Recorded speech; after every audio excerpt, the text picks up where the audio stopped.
പുതിയൊരു വീഡിയോയിലോട്ട് എല്ലാവർക്കും സ്വാഗതം. ഈ വീഡിയോയിലൂടെ ഷെയർ ചെയ്യുന്നത് ലാപ്ടോപ്പിൽ എങ്ങനെയാണ് വാട്സപ്പ് യൂസ് ചെയ്യുന്നത് എന്നുള്ളതാണ്. ലാപ്ടോപ്പ് അല്ലെങ്കിൽ കമ്പ്യൂട്ടർ നിങ്ങളുടെ വിൻഡോസ് ആണ് എന്നുണ്ടെങ്കിൽ മൈക്രോസോഫ്റ്റ് സ്റ്റോറിൽ നിന്ന് നിങ്ങൾക്ക് വാട്സപ്പ് ഡൗൺലോഡ് ചെയ്യാനായിട്ട് സാധിക്കുന്നതാണ്. ഇതിനായിട്ട് നിങ്ങൾ മൈക്രോസോഫ്റ്റ് സ്റ്റോർ ഡൗൺലോഡ് ചെയ്തതിന് ശേഷം വാട്സപ്പ് എന്ന് സെർച്ച് ചെയ്താൽ മതി. വാട്സപ്പ് ആപ്ലിക്കേഷൻ നിങ്ങൾക്ക് ലഭിക്കുന്നതാണ്.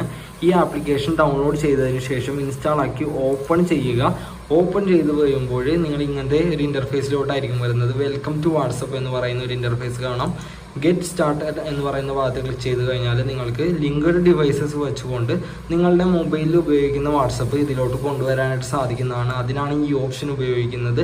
പിന്നെ വേറെ നിങ്ങൾക്ക് മൊബൈൽ നമ്പർ ഉപയോഗിച്ചുകൊണ്ട് പുതിയൊരു വാട്സപ്പ് സ്റ്റാർട്ട് ചെയ്യണം എന്നുണ്ടെങ്കിൽ ലിങ്ക് വിത്ത് ഫോൺ നമ്പർ എന്ന് പറയുന്ന ഭാഗത്ത് ക്ലിക്ക് ചെയ്തതിന് ശേഷം കൺട്രി സെലക്ട് ചെയ്തുകൊണ്ട് മൊബൈൽ നമ്പർ എൻ്റർ ചെയ്ത് മൊബൈലിലോട്ട് വരുന്ന കോഡ് എൻ്റർ ചെയ്തുകൊണ്ട് നിങ്ങൾക്ക് പുതിയൊരു വാട്സപ്പ് എടുക്കാനായിട്ട് സാധിക്കുന്നതാണ്. അതായത് നിങ്ങൾ ഇപ്പോൾ നിലവിൽ ഒരു മൊബൈൽ നമ്പർ എടുത്തതിന് ശേഷം ആദ്യമായിട്ട് വാട്സപ്പ് തുടങ്ങുകയാണ്. അത് നിങ്ങൾക്ക് കമ്പ്യൂട്ടറിൽ അല്ലെങ്കിൽ ലാപ്ടോപ്പിൽ തുടങ്ങണമെന്നുണ്ടെങ്കിൽ ലിങ്ക് വിത്ത് ഫോൺ നമ്പർ എന്ന് പറയുന്ന ഭാഗത്ത് ക്ലിക്ക് ചെയ്തുകൊണ്ട് നിങ്ങൾക്ക് ആ മൊബൈൽ നമ്പർ ഉപയോഗിച്ചുകൊണ്ട് മൊബൈലിൽ ഒരു വാട്സപ്പ് തുടങ്ങാതെ തന്നെ ഇതിൽ ഡയറക്റ്റ് ആയിട്ട് നിങ്ങൾക്ക് വാട്സപ്പ് തുടങ്ങാൻ സാധിക്കും. ഇനിയിപ്പോൾ നിങ്ങൾക്ക് നിങ്ങളുടെ കമ്പ്യൂട്ടറിൽ അല്ലെങ്കിൽ ലാപ്ടോപ്പിൽ നിങ്ങൾ മൊബൈലിൽ യൂസ് ചെയ്യുന്ന അതേ വാട്സപ്പിനെ കൊണ്ടുവരണമെന്നുണ്ടെങ്കിൽ നിങ്ങളുടെ ഏത് മൊബൈലത്തെ വാട്സപ്പാണോ കൊണ്ടുവരേണ്ടത് അതിലത്തെ വാട്സപ്പ് എടുത്തതിന് ശേഷം 3 ഡോട്ടിൽ ക്ലിക്ക് ചെയ്തതിന് ശേഷം ലിങ്ക്ഡ് ഡിവൈസസ് എന്ന് പറയുന്ന ഭാഗത്ത് ക്ലിക്ക് ചെയ്തതിന് ശേഷം ലിങ്ക് എ ഡിവൈസ് എന്ന് പറയുന്ന ഒരു ഓപ്ഷൻ ഉണ്ട്. അതിൽ ക്ലിക്ക് ചെയ്തതിന് ശേഷം നിങ്ങളുടെ മൊബൈലിൻ്റെ പാസ്വേഡ് എൻ്റർ ചെയ്തുകൊണ്ട് വെരിഫിക്കേഷൻ കംപ്ലീറ്റ് ആക്കിയതിന് ശേഷം ഇങ്ങനെ ഒരു സ്കാനർ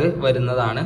ആ സ്കാനർ യൂസ് ചെയ്തുകൊണ്ട് ഇവിടെ കാണുന്ന QR കോഡ് സ്കാൻ ചെയ്ത് ലോഗിൻ ആവുന്നത് വരെ വെയിറ്റ് ചെയ്യുക. അതിനിടയിൽ നിങ്ങൾ വാട്സപ്പിൽ നിന്ന് മാറാതിരിക്കുക. അതേപോലെ തന്നെ നിങ്ങളുടെ കമ്പ്യൂട്ടറിലത്തെ ഇൻ്റർഫേസ് മിനിമൈസ് ചെയ്യാനോ ബാക്ക് അടിക്കാനോ പാടില്ല.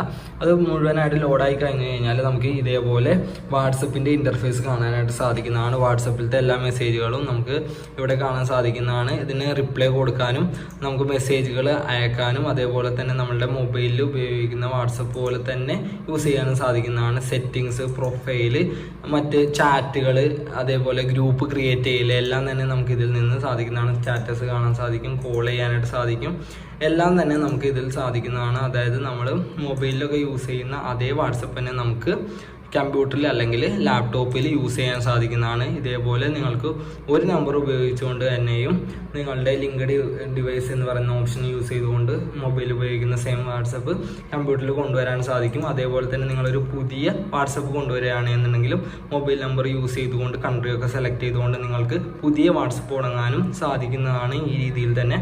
അപ്പോൾ വീഡിയോ യൂസ്ഫുൾ ആയിട്ടുണ്ടെന്ന് വിചാരിക്കുകയാണ്. വീഡിയോ വൈൻഡപ്പ് ചെയ്യുകയാണ്. Thank you for watching.